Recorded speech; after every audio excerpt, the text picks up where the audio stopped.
എന്നോടൊപ്പമുള്ള നിന്റെ ജീവിതത്തിന് ഷുവർട്ടി വേണത്രേ. എന്താ നിനക്കും വേണോ ഷുവർട്ടി? തൃച്ചംബരത്തിന് ഇങ്ങനെ വെട്ടി മുറുക്കിനോടി നിനക്കും. അരവിന്ദ്, ഞാൻ അറിയാം. നീ അറിഞ്ഞിട്ടല്ല നിന്റെ അമ്മ ഓഹരി ചോദിച്ചു പോയതെന്ന് എന്റെ അച്ഛൻ പറഞ്ഞ ഒരൊറ്റ കാരണത്തിലാ. അല്ലെങ്കിൽ ഉണ്ടല്ലോ, തള്ളയും മോളയും ഇതിനകം തൃച്ചംബരത്ത് അടിച്ചു പുറത്താക്കിയനെ എന്നേക്കുമായിട്ട്. എന്റെ വീട്ടിൽ വന്ന് അമ്മയില്ലാത്ത സമയത്ത് എന്റെ ഷെയർ ചോദിക്കാൻ അവർക്ക് അധികാരം കൊടുത്ത ആരാണെന്ന് എനിക്ക് അറിയണം. നന്ദനെ, നിന്റെ അമ്മ ഈ കാണിച്ചതുണ്ടല്ലോ, അത് ക്ഷമിക്കാൻ പറ്റാത്ത തെറ്റ് തന്നെയാ. പരമ്പരയായി കാത്തു സൂക്ഷിക്കുന്ന തൃച്ചംബരത്തെ വെട്ടി മുറിക്കണോന്ന് എന്റെ അച്ഛന്റെ മുഖത്ത് നോക്കി പറയാൻ അവർക്ക് എങ്ങനെ ധൈര്യം വന്നു? ഈ ആവശ്യം കേട്ടപ്പോഴേ എന്റെ അച്ഛന്റെ ഹൃദയ വേദനിച്ചത്.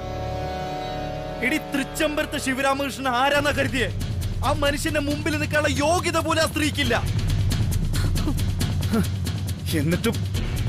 എന്നിട്ട് ഞാനിപ്പോ സഹിച്ചു നിൽക്കുന്നതേ നീ എന്നെ മനസ്സിലാക്കില്ലോ എന്ന് ആലോചിച്ചിട്ടാ. ഭാഗ്യം, അങ്കിള് ഞാൻ പോയ കാര്യം പറഞ്ഞിട്ടില്ല.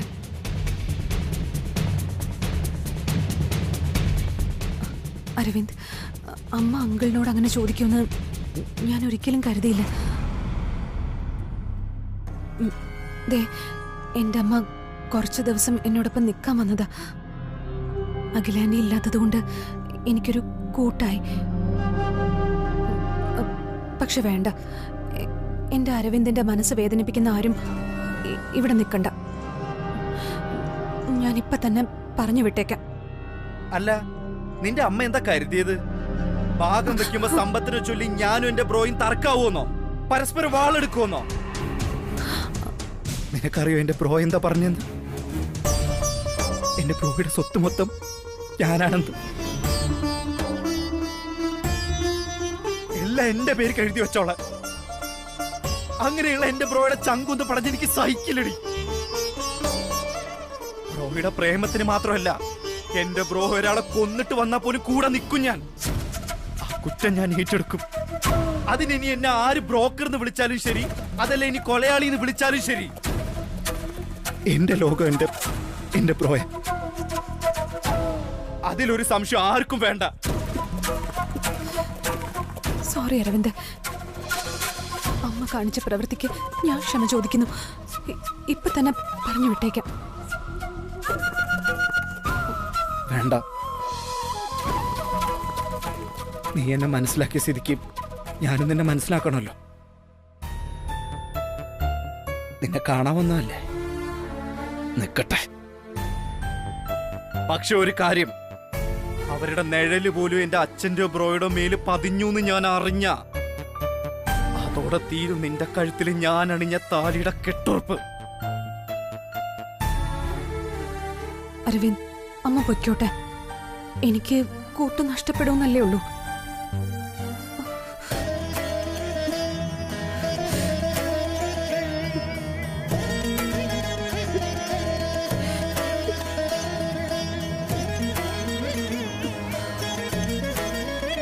സാരമില്ല, പോട്ടെ. പക്ഷെ ഞാൻ ഈ പറഞ്ഞത് സംഭവിക്കാതിരിക്കാൻ നീ നിന്റെ അമ്മയെ കാര്യങ്ങൾ പറഞ്ഞ് മനസ്സിലാക്കണം.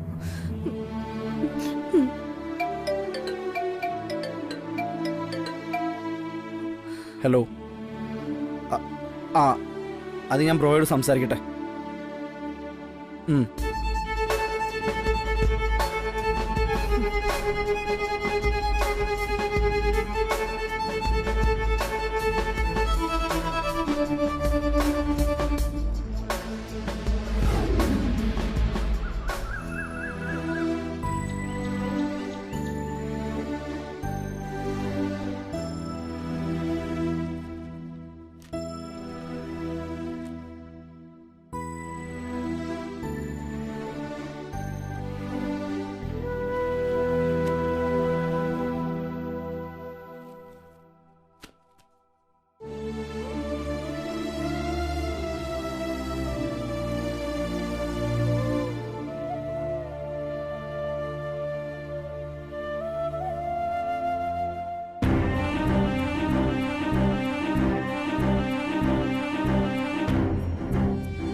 ഭാഗം വെക്കണം. അരവിന്ദിന്റെ ഷെയർ അരവിന്ദിന് കൊടുക്കണം.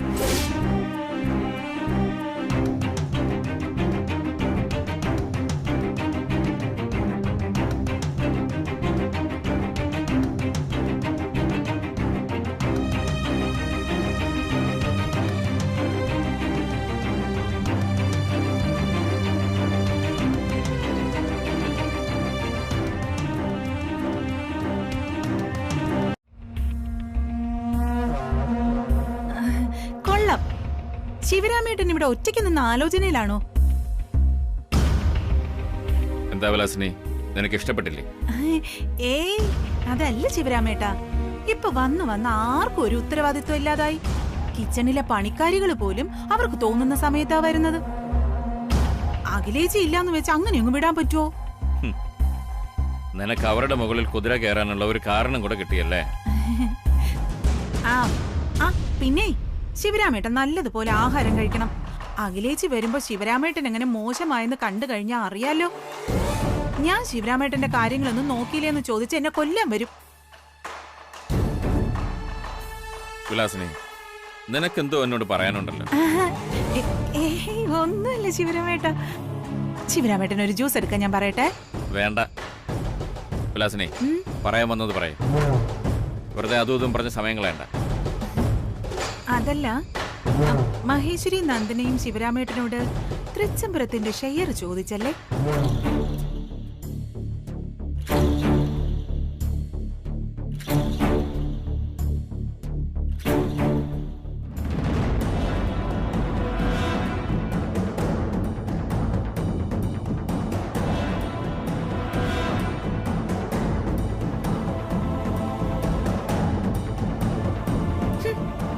മഹേശ്വരി ഇതിനകത്ത് വന്ന് കേറിയപ്പോഴേ എനിക്കറിയാം ഇതുപോലെ എന്തെങ്കിലും ഭൂകമ്പം ഉണ്ടാക്കാനായിരിക്കും. ശിവരാമേട്ട, എത്രയും പെട്ടെന്ന് ആ മഹേശ്വരി ഇവിടുന്ന് അടിച്ചു പുറത്താക്കിയില്ലെങ്കിൽ ഇവിടെ നമ്മൾ പ്രതീക്ഷിക്കാത്ത പലതും സംഭവിക്കും.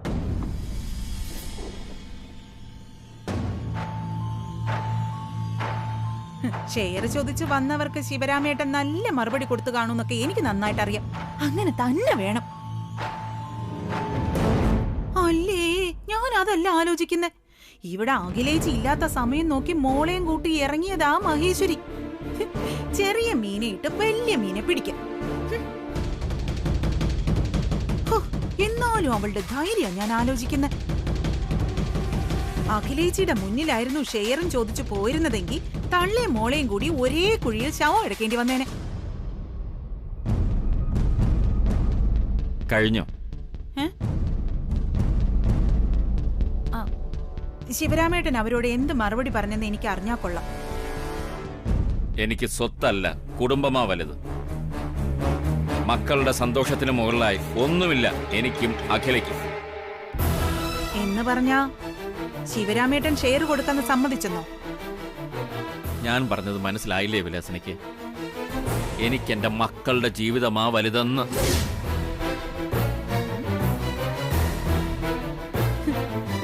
അതെങ്ങനെയാ ശിവരാമേട്ട വീതം വെക്കാൻ പറ്റുന്ന? അത് ശരിയാവില്ലല്ലോ. എന്താ അതിലെ ശരികേടെന്ന് പറഞ്ഞിരുന്നെങ്കിൽ ഒന്ന് മനസ്സിലാക്കാമായി. ശരികേടേ ഉള്ളൂ. തൃച്ചംബരം മരുമക്കൾക്ക് എഴുതി കൊടുക്കുന്നതിന് മുൻപേ മറ്റൊരു ഭാഗം വയ്പ് നടക്കേണ്ടതുണ്ട്. മനസ്സിലായില്ല. തൃച്ചംബരത്തിന് അഖിലേച്ചി മാത്രമല്ലല്ലോ അവകാശി, ഞാനും കൂടിയാ. നീ എന്താ പറഞ്ഞു വരുന്നത്? അതായത് ശിവരാമേട്ടനുള്ള അതേ അവകാശം എന്റെ കഴുത്തിൽ താലി കെട്ടിയ സഹദേവേട്ടനും കൂടി ഉണ്ടെന്ന് ഓർക്കണം. ആദ്യം തൃച്ചംബരം രണ്ടായി ഭാഗം വെക്കട്ടെ, അതിനുശേഷം മതി മരുമക്കൾക്ക് ഷെയർ കൊടുക്കുന്നത്. എനിക്കുമില്ലേ രണ്ട് മക്കള്, അവരുടെ സുരക്ഷ എനിക്ക് നോക്കണം.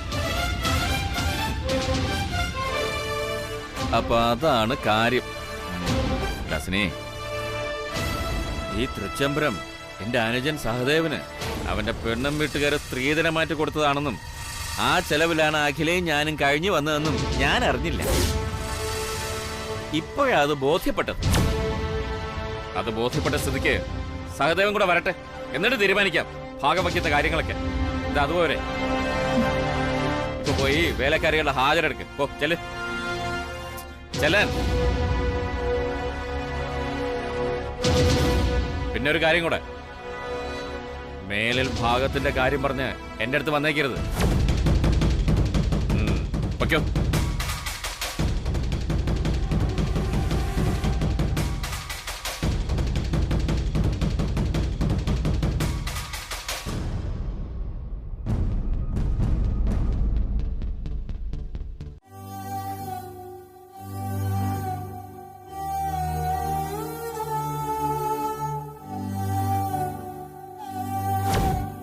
അച്ഛനെ കൊല്ലാൻ ശ്രമിച്ചവളെന്ന കണ്ണില്ല എല്ലാവരും എന്നെ ഇപ്പൊ കാണണേ.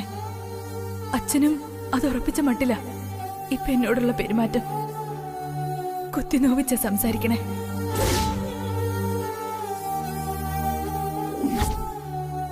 വല്യുഞ്ഞിനറിയോ, ഇപ്പൊ ഞാൻ ഉണ്ടാക്കുന്ന ആഹാരം പോലും കഴിക്കില്ല അച്ഛൻ.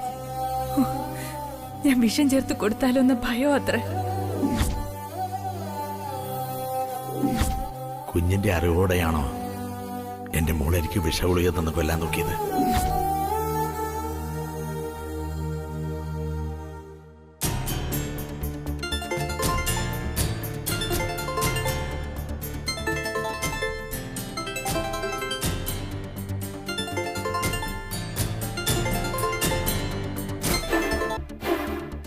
ഹലോ,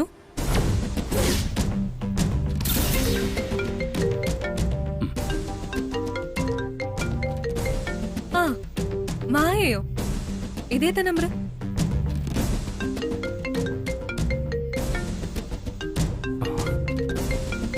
കല്യാണി വെച്ച മൈക്ക് പ്രവർത്തിച്ചു തുടങ്ങി. അതെ, ഞാൻ വിളിച്ചിരുന്നു. ആ അത് തന്നെ, കല്യാണത്തിന് കൃത്യമായിട്ട് എത്തണം. ലെറ്റർ കിട്ടി കാണുമല്ലോ അല്ലേ?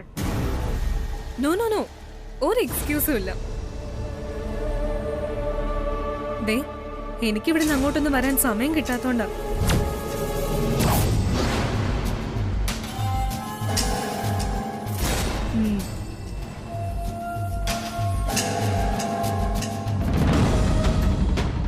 ആ അത് വേറൊന്നുമല്ല, ഞങ്ങളുടെ കല്യാണത്തിന് മുന്നേ 50 ജോഡികളുടെ സമൂഹ വിവാഹമുണ്ട്.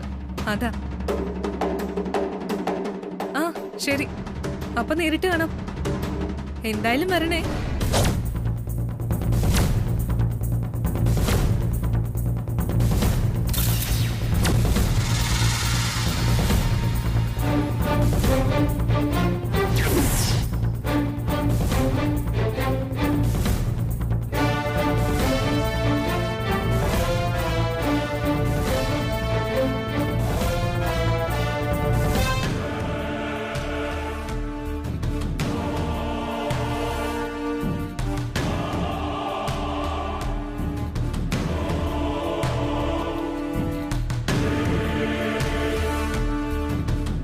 നന്ദനെ, നിനക്കെന്താ എന്നോട് ഇത്ര ദേഷ്യം? എനിക്ക് ആരോടും ഒരു ദേഷ്യവും. പിന്നെ നിന്റെ മുഖം എന്താ എങ്ങനെ ഇരിക്കുന്നത്? അമ്മയോട് ഞാൻ പറഞ്ഞതല്ലേ, സ്വത്ത് ഭാഗം വെക്കുന്ന കാര്യമൊന്നും അങ്കിളിനോട് പറയരുതെന്ന്. പറഞ്ഞതുകൊണ്ട് എന്താ ഇപ്പൊ കുഴപ്പം? പറയാതിരുന്നാലാ കുഴപ്പം. എന്നും ഇവരുടെ അടിമയായി ജീവിച്ചു കൊള്ളാമെന്ന് നീ എന്താ ശപഥം ചെയ്തിട്ടുണ്ടോ? ഇത് കാരണം എനിക്ക് അങ്കിളിന്റെ മുഖത്ത് നോക്കാൻ കഴിയുന്നില്ല. നീ അങ്ങേരുടെ മുഖത്ത് നോക്കണമെന്ന് ആര് പറഞ്ഞു?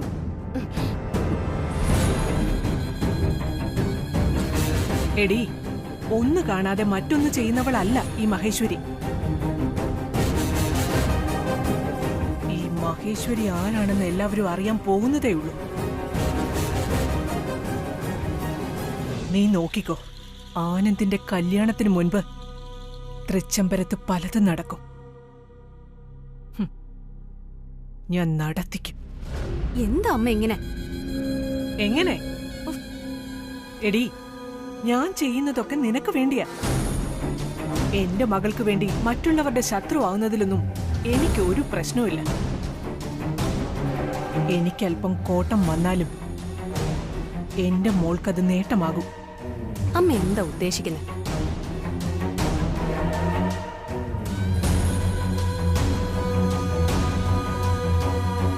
ഈ കല്യാണത്തിന് മുൻപ് തൃച്ചംബരം ഞാൻ വെട്ടിമുറിച്ചിരിക്കും. ഇവിടെ ഞാൻ രണ്ടാക്കും.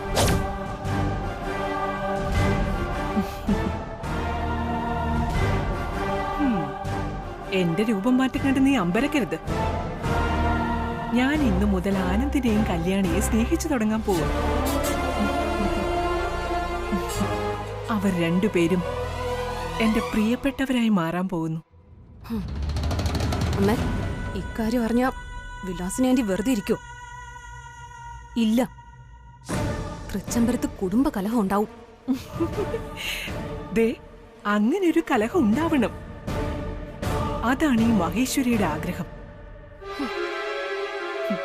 ആ കലഹം ഈ കുടുംബത്തെ ഉലയ്ക്കും. എടി മോളെ നന്ദനെ, കലക്ക വെള്ളത്തിൽ നിന്ന് മീൻ പിടിക്കുന്ന വിദ്യ നിന്റെ അമ്മ കാണിച്ചു തരാം.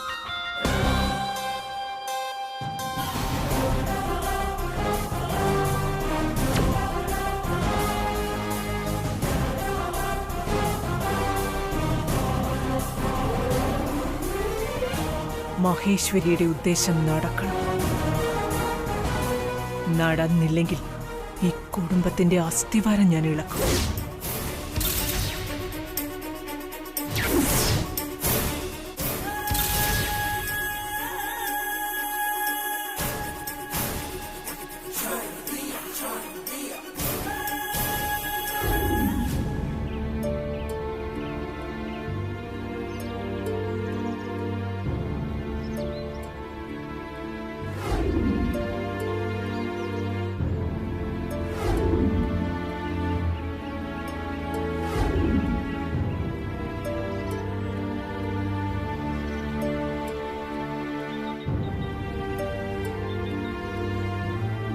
എന്താ വലിയുഞ്ഞേ, കാത്തുനിന്ന് മുഷിഞ്ഞോ? ഏയ്, ഒരു മുഷിച്ചിലുമില്ല.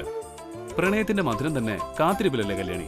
ആഗ്രഹങ്ങൾ ഒരു വഴിക്ക്, ജീവിതം മറ്റൊരു വഴിക്ക്. ഈ കാത്തിരിപ്പിനൊടുവിൽ എന്തായിരിക്കും വലിയുഞ്ഞേ? കാത്തിരിപ്പിനൊടുവിൽ എന്ത്? കൂടിച്ചേരൽ. മനസ്സിലായില്ലേ കെട്ടിയോളെ? പ്രണയ സാഫല്യം. തടസ്സങ്ങളൊന്നുമില്ലാതെ എല്ലാം മംഗളമാക്കി തരണേന്ന് എപ്പോഴും പ്രാർത്ഥിക്കാറുണ്ട്. നിന്റെ ഉള്ളുരുകിയുള്ള പ്രാർത്ഥന എപ്പോഴെങ്കിലും ദൈവം കേൾക്കാതിരുന്നിട്ടുണ്ടോ കല്യാണി? നമ്മുടെ ഒത്തുചേരലിന് ചില തടസ്സങ്ങൾ സംഭവിക്കുന്നു, അത്രേ ഉള്ളൂ. ദേ, ഇപ്പൊ തന്നെ ഒരംഗം കൂടി കട്ടുറുമ്പായിട്ട് വന്നിരിക്കുന്നതല്ലേ മഹേശ്വരി.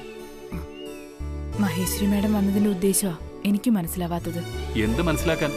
തൃച്ചംബരത്ത് ഇല്ലാത്ത പ്രശ്നങ്ങൾ ഉണ്ടാക്കാൻ. അത് ഇളയമ്മയുടെ മറ്റൊരു പതിപ്പാ. കൂട്ടത്തിൽ നമ്മുടെ ഈ ബന്ധം തകർക്കുക എന്ന ഉദ്ദേശവും കാണും.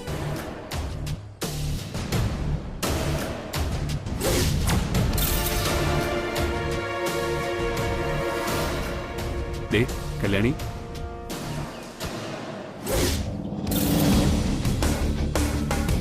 നീ ഇതൊന്നും കണ്ട് പേടിക്കാൻ നിൽക്കണ്ട. ഇതൊക്കെ മാറും. ഒരു പ്രശ്നവുമില്ലാതെ എന്റെ അമ്മയുടെ അനുവാദത്തോടെ ഞാൻ എന്റെ ഈ പെണ്ണിന്റെ കഴുത്തിൽ താലി കെട്ടും.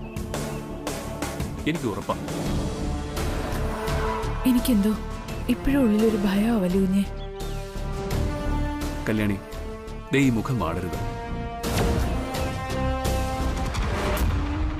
നിനക്കറിയോ, നീ എന്ന ചെമ്പരത്തി പൂക്കുന്നിടത്ത് എന്റെ വസന്തം.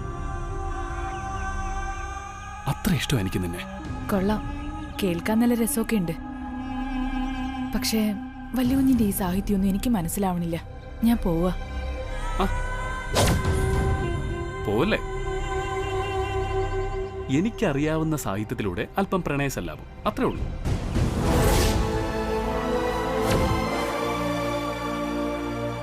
കല്യാണിക്കറിയോ, മനസ്സിൽ പ്രണയം നാമ്പിട്ട് തുടങ്ങിയ പിന്നെ അവന്റെ ചിന്തയിലും പ്രവൃത്തിയിലും, എന്തിന് സ്വപ്നങ്ങളിൽ പോലും അവന്റെ പ്രണയിനി മാത്രമേ ഉണ്ടാവൂ. അല്ല, എന്റെ അനുഭവം കൊണ്ടാണ് ഞാനിതൊക്കെ പറയുന്നേ.